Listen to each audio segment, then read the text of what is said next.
A person sits alone in a parked car, engine off, hands in their lap, head slowly dropping until it rests against the steering wheel. Outside, the world is moving, people walking, cars passing, the ordinary noise of an ordinary day. Inside the car, it is very quiet. The week hasn't even started, and they are already exhausted by it. They ask themselves the question, quietly, honestly, the way you only ask things when nobody else can hear. Why is my life so hard? You already ask yourself that question. Most people do, more often than they admit, and more quietly than they let on. What nobody tells you is what happens to that question the moment you spend one day in a room where it simply cannot exist. They ask that same question again the week after the camp. But something about the silence that followed it had changed. We'll get to that. Here's something worth understanding about the brain. It adapts to everything. The new apartment that felt like a dream in month 1 feels like just an apartment by month 4. The problem that consumed you last year barely registers now. The thing you thought you couldn't survive, you survived it, and then the brain moved on and found the next thing to call unbearable. Researcher Sonia Lyubomirsky spent years studying this. She found that human beings adapt to both positive and negative circumstances faster than they ever predict. Within weeks, sometimes days, the brain recalibrates. Whatever it has becomes normal. Whatever it doesn't have becomes the problem. This is why the question never stops. Why is my life so hard? There is always an answer. Because the brain will always generate one. A traffic jam? A difficult colleague? A body that doesn't work the way it used to?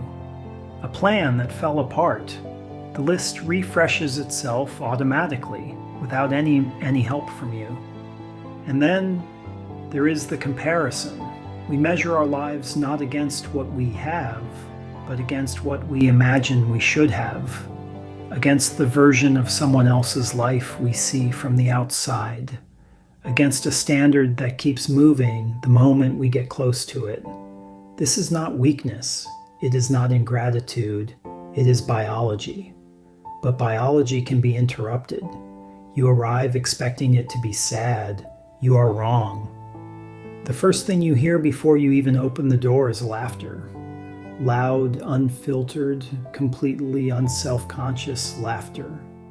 The kind that doesn't care who's listening. You push the door open and walk into a gymnasium that is moving in every direction at once. Wheelchairs crossing the floor at speeds that make you step back. Children leaning out of them, arms reaching, screaming with the specific joy of someone who is fully, completely in the game. You came here to give something, to volunteer, to help. Within an hour you realize you are the one receiving. There is a child near the far wall, born without the use of their legs, something you learn quietly from someone standing next to you. Right now, they are laughing at something so small and ordinary that you almost missed it. A ball that rolled the wrong way. And they are laughing harder than anyone you have seen laugh in years. A hand reaches up and takes yours. Not because they need steadying, not because they are scared, just because you are there and they are glad you are. You look across the room at a parent standing near the wall, watching. Their child is in the middle of the gymnasium, competing like the world depends on it. The parent's face holds something you recognize, love, and something else you don't have a word for yet. You think about the car, the steering wheel, the question. And for the first time in a long time, the question feels very small. You drive home with the windows down, no music, no podcast. No voice filling the silence, just the air and the road, and your own thoughts moving slower than usual, like they're trying to settle somewhere. It is not guilt that you feel. Guilt would be too simple. and too easy to shake off by tomorrow morning. Guilt says, I should feel bad for complaining. It lasts a day, maybe two, and then the brain adapts to it and the complaints return. What you feel is something quieter than guilt, something more like recalibration. Robert Emmons at the University of California spent years studying gratitude, what it actually is, how it actually works. He found that gratitude is not a passive feeling. It is not something that washes over you when you count your blessings in the abstract.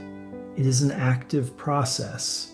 It requires something specific, a face, a name, a moment that made it real. The child laughing at the ball that rolled the wrong way, the hand that reached up and took yours, the parent watching from the wall. Those are faces now, and faces do not adapt away the same way that ideas do. They ask the question again the week after the camp, quietly in the car, the way they always had. But the silence that followed it was different, because now the question had an answer it hadn't had before. Not a perfect answer, not one that made the hard things disappear, just a face, a laugh, a hand, and that was enough to make the question smaller. Here's what to take away from this. First, your brain will always find something to call hard, always. That is not a character flaw, and it is not ingratitude. It is the way the brain is built. The question is not how to stop it from happening. The question is what reference point you give it to work with. Second, gratitude without a face is just a concept. You can write it in a journal, repeat it in the morning, say it out loud before bed, and it will help a little for a while. But one real person, one real moment, one hand reaching up to take yours without being asked. That is what turns gratitude from a word into something that actually rewires you. Third, the children at that camp are not there to teach you a lesson. They are not a reminder. They are not a mirror held up to your complaints. They are just living fully, loudly, with everything they have, in the circumstances they were given. You are the one who gets to choose what you carry home from the room. When was the last time something made your hardest problem feel small? Not because the problem disappeared, but because of who you were standing next to. Tell me in the comments. The question doesn't go away, but the silence after it changes, and sometimes that is everything.